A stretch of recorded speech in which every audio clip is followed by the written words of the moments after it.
On the one hand, Oregon in the Big Ten championship game, I don't know if I should expect them to get back there, but it's really hard to pick them to not.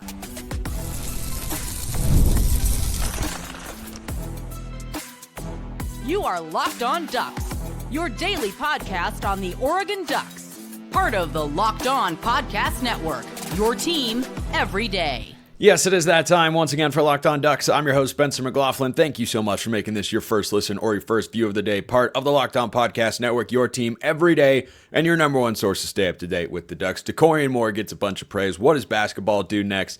There's a lot to get to on today's show. I've got my man Rian Winter. Look at the surprise entrance I just rolled in with here on YouTube. I don't usually do that, but look at where he's at, setting up shop at the Oregon coast, notably where Jared Curtis was not long ago. But I want to start with the Big Ten title game, Ryan, because Oregon gets there, beats Penn State. That ends up maybe being a disadvantage because of how the playoff is set up.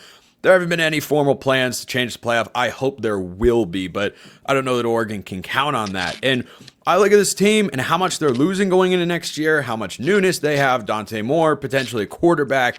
They returned just 43% of their production from a season ago. So I kind of say at the outset, I don't know if they get back to the Big Ten title game, but there's only one game on the schedule, Ryan, that I look at and say, yeah, I think Oregon's an underdog and should lose, and that's the game at Penn State. I agree. I think it's gonna be an exciting year. Again, thanks for having me on. It's always a great time, dude. It's a great time to be a Duck. Even when the Ducks lose, in the Rose Bowl, you're still motivated to get back to the next level, right? And so there's a lot going on. There's a whole new offensive line you're gonna have to work in. You've got different running backs. You've got a variety of guys coming up in the wide receiver room, like we just talked about. And you got to have some answers. But I tend to agree with you. When I look at the schedule, I think it's very favorable, and I think the Ducks have a really good opportunity to get back. I think the Iowa game late in the year might pose a problem, kind of like that Wisconsin game did last year. And then you're right. I think Happy Valley early in the year in September is going to be an absolute showdown.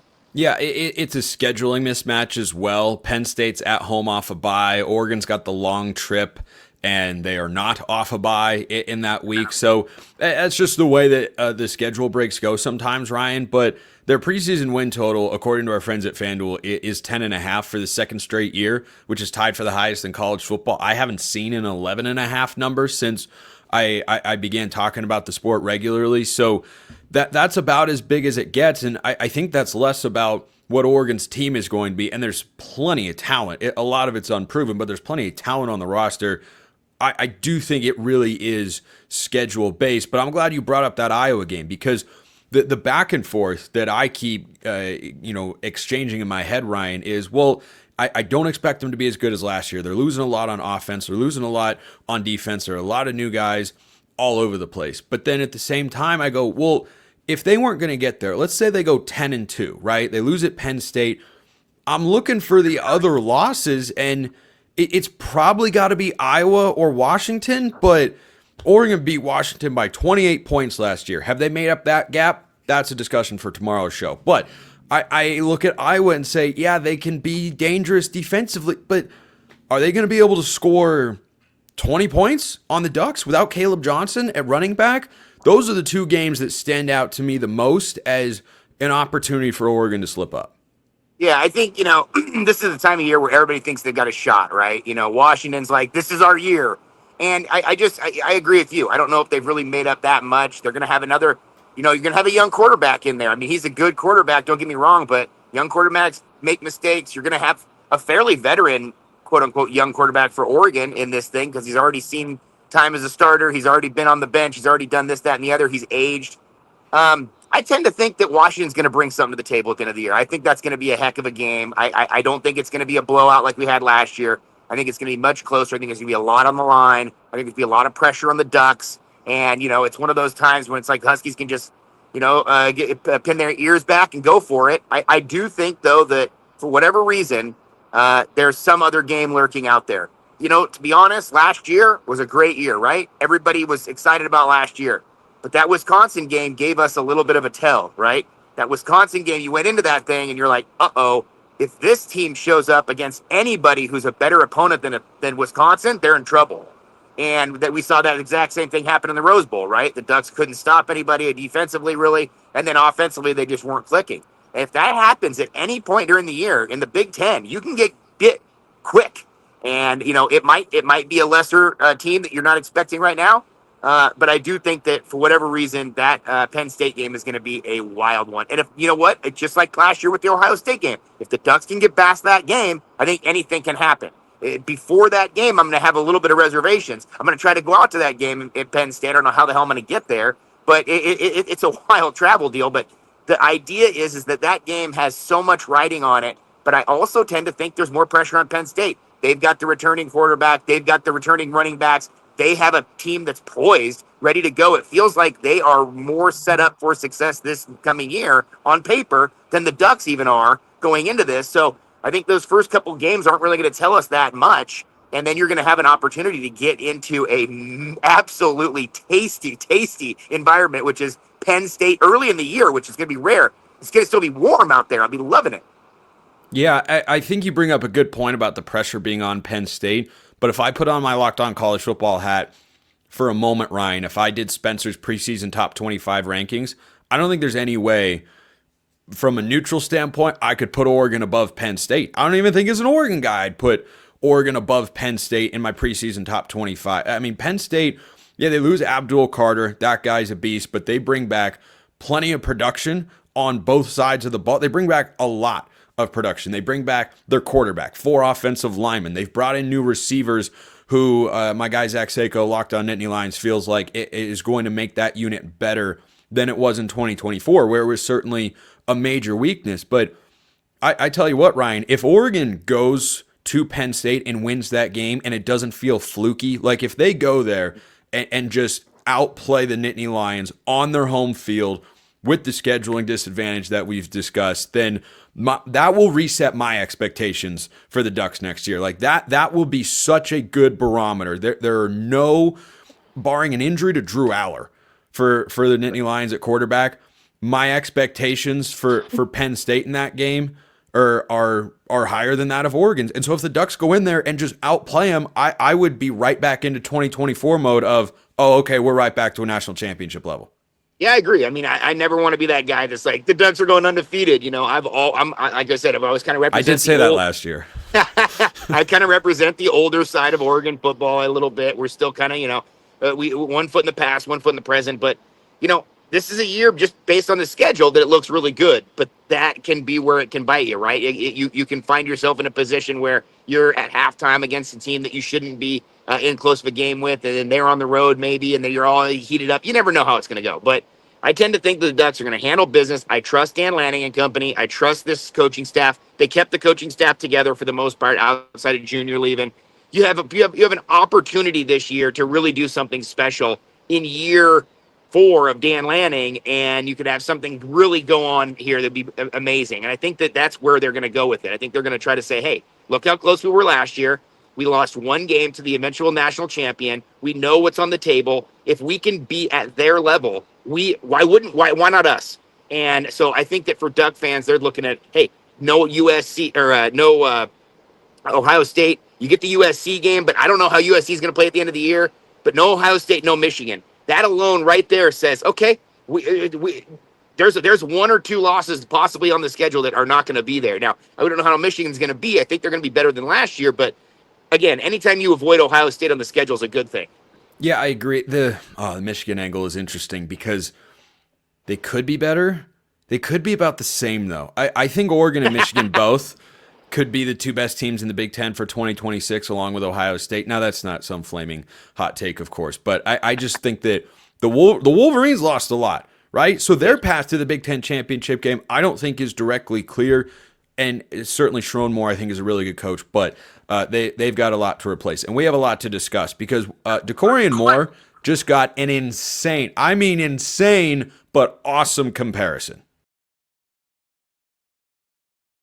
First, this episode brought to you by Monarch Money. Ever check your bank account and wonder, where did all my money go between dining out, online shopping, and entertainment? It's easy to lose track. That's where Monarch Money comes in, your personal CFO, giving you full visibility and control over your finances. Monarch Money isn't just a budgeting app. It's a complete financial command center. You can track all your accounts, investments, and spending in one place, so you stop just managing your money and you start building wealth. All-in-one convenience is great in every aspect of life, and money is no different. Instead of juggling multiple apps, you can use Monarch to check your finances, track spending, and even plan long-term goals. Take control of your finances with Monarch Money. Use code LOCKEDONCollege at monarchmoney.com for 50% off your first year. That's monarchmoney.com. Code LOCKEDONCollege for half off your first year. monarchmoney.com. So I was perusing the interwebs the other day, Ryan, because, well, that's kind of what I do. It's somewhat my job to be informed, be in the know and such. And Dakorien Moore, the number one receiver in the class of 2025, highest rated wideout recruit Oregon has ever had. He got compared to Jamar Chase of the Cincinnati Bengals by a couple of guys at ESPN that were going through, just spring headlines and freshmen that pop. They compared him to that guy. And based on his recruiting profile, that means they don't just say this is a stylistic comp. They say this is what his ceiling is, which is wild to think about. And, Chase is about an inch taller, maybe two, than Dakorien Moore. But I hadn't heard that comparison before, and I think that's a fascinating one. But let's just start with that. Yeah. That's pretty wild for an Oregon receiver to get compared to arguably the best receiver in the NFL. It's him or Justin Jefferson right now. Yeah, it goes back to my theory always about when we comp, people are like, oh yeah, this guy kind of reminds me of Babe Ruth. I don't know. I mean, he can hit the ball pretty well. We rarely ever just have an also-ran guy. We rarely compare him to some journeyman. It's always like a Hall of Famer. I don't know. He's either somewhere between Barry Bonds and Babe Ruth, the way he swings the bat on the left-hand side. I mean, he's pretty good.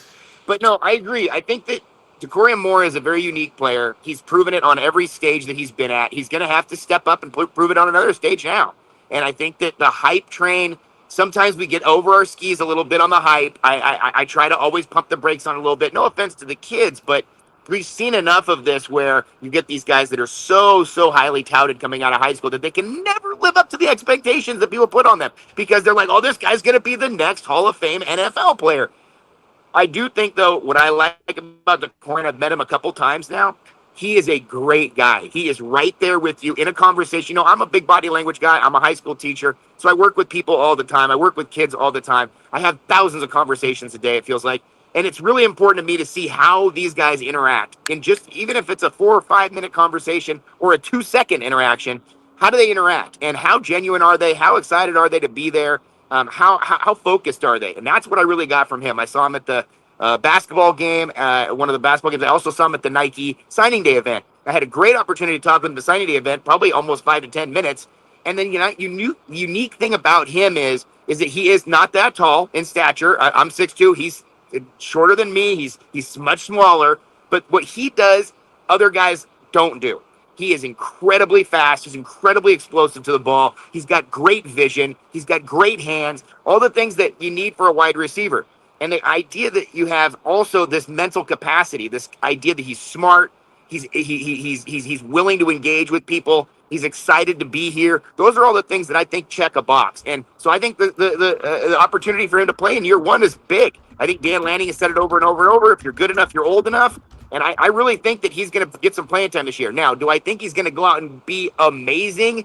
Be some sort of thing like we saw with JJ last year for Ohio State? No, I don't think that, because I think that we're going to figure out that Jeremiah Smith over there is a once-in-a-lifetime type of player. He's huge.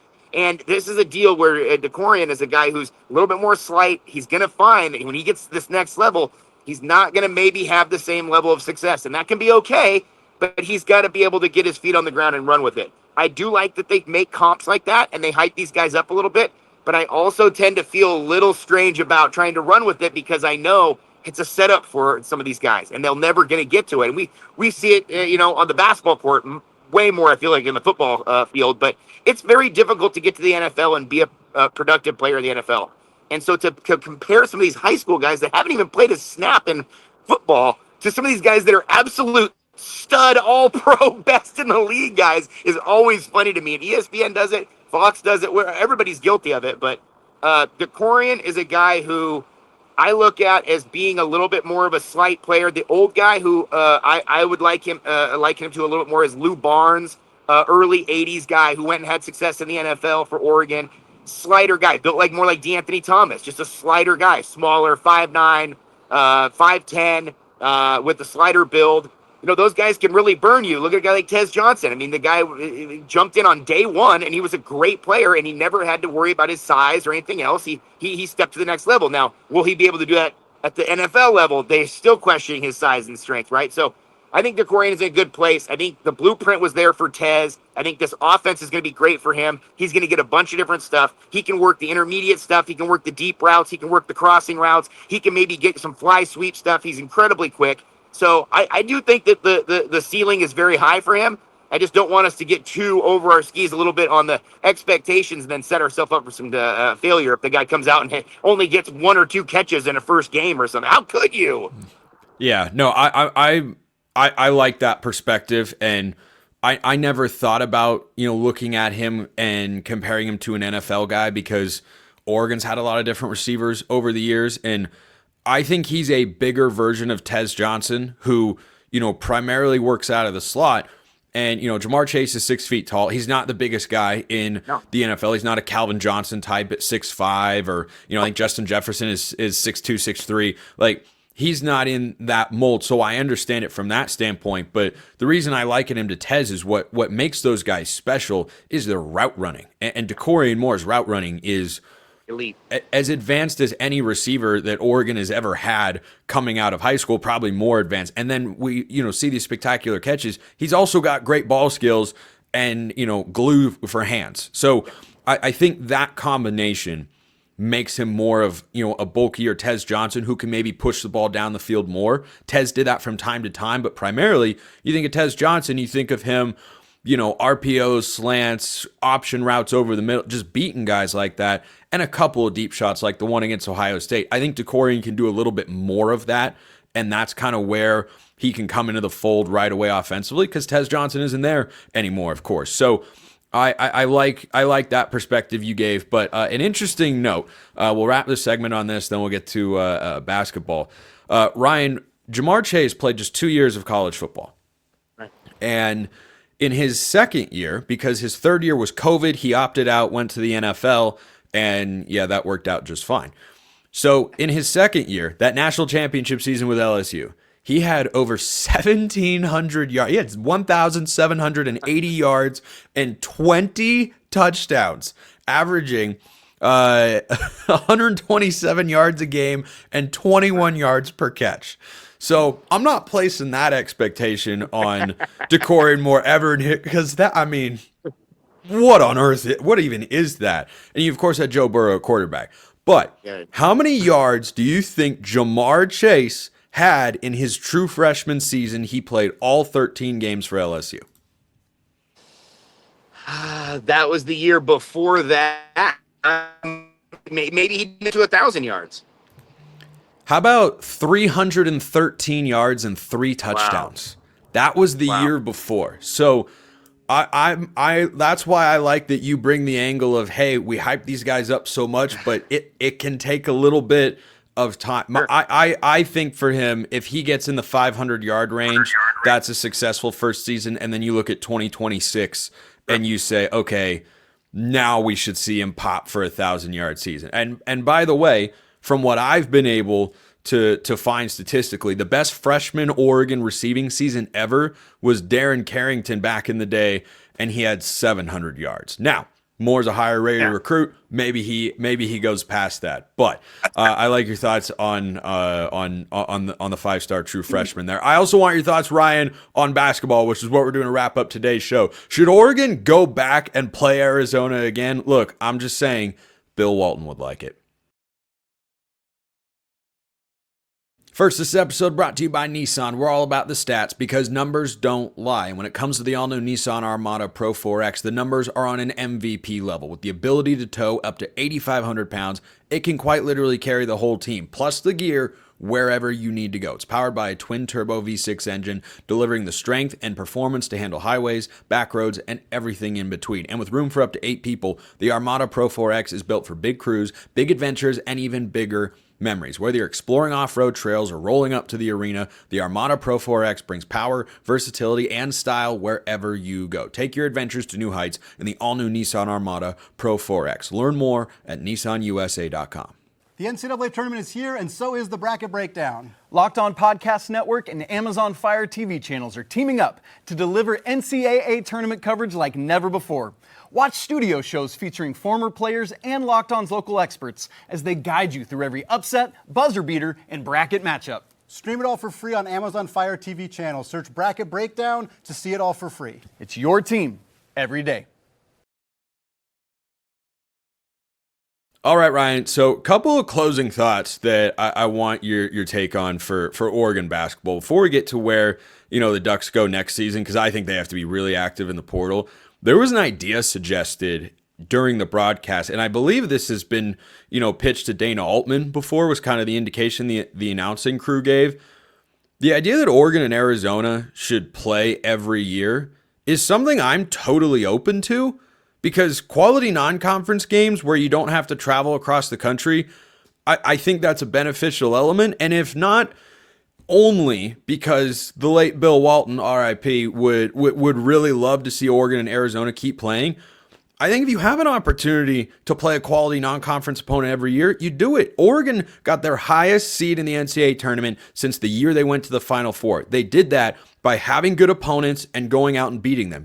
Arizona is going to be a quad one game every single year. So I heard that get suggested and thought to myself, yeah, that makes a lot of sense.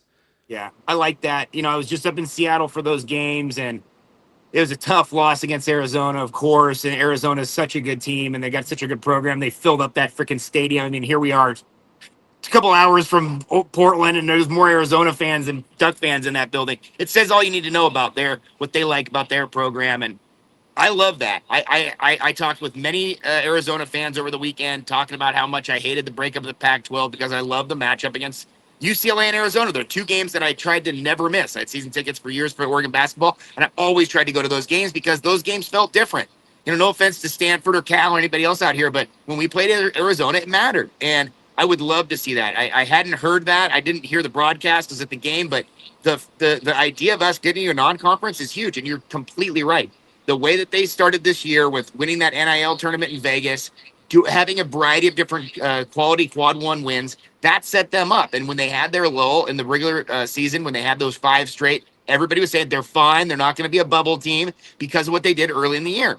And so I agree. I think that the more tougher non-conference games you can schedule, the better. And the more West Coast you can schedule, the better. There's not much out here. And if you look around, there's not much out here. I guess Colorado State might be one in the future, but they played pretty well over the weekend. But, Arizona is a blockbuster team every single year. They've got a great program. They have not only do they have great talent coming through, and they have some of the best recruits, they get some of the best transfer portal guys, and they get some of the best European and international guys. They are a team that is consistently putting out NBA players. And so, I think the Ducks should definitely try to match that up. And the Ducks usually play well against them. I've seen numerous games in Vegas where the Ducks beat Arizona in some of the best games of the whole year.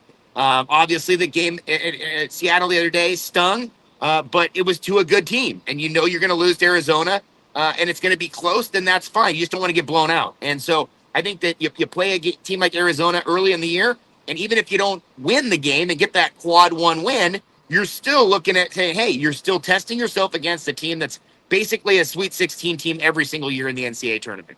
Yeah, and I don't know that I see it the same way about, it's fine because they lost close. Oregon had so many chances to win that game, Ryan. They missed 10 free throws. I know. It's just brutal. Got out physical. I mean, you were there in person, and what I saw on TV was Oregon got out physicaled, and they were on the wrong end of calls in the first half. It did balance out, I think, pretty much in the second half, but I just think that Oregon failed to set the tone for defense and rebounding the way that they needed to match what Arizona was bringing to the table. And then at the end of the game, they still had a chance, because that's what we've seen from this team all season long. They gave themselves chances. But now going into next year, this is going to be a very, very different roster. So your take on just kind of where Oregon basketball goes from there. Yeah, that's a good take. I think that they got out physicaled in the second three or the second, third, and fourth quarter. At the first quarter, they jumped out to that big lead. They felt like they didn't put the foot on their neck enough, and they weren't physical when they started to make that transition. Went 8-10-0 run. It felt like. Oregon next year is going to be in a transition. I don't know what we're going to see with Nate. I had a really good conversation with him and his family after the game. I've become pretty good buddies with his dad, Ryan. Different spelling, by the way, but just classic family, classic Oregon family. And, Nate's one of those guys who's going to get that test back from the NBA. And if he gets a go on it, he'll probably go. But if he doesn't I think he comes back. But if he doesn't get the ratings he wants, he's back. It's already guaranteed that he's back. He's enrolled in classes. Everything's dialed in for him to come back. It's just about whether the NBA grade comes back or not.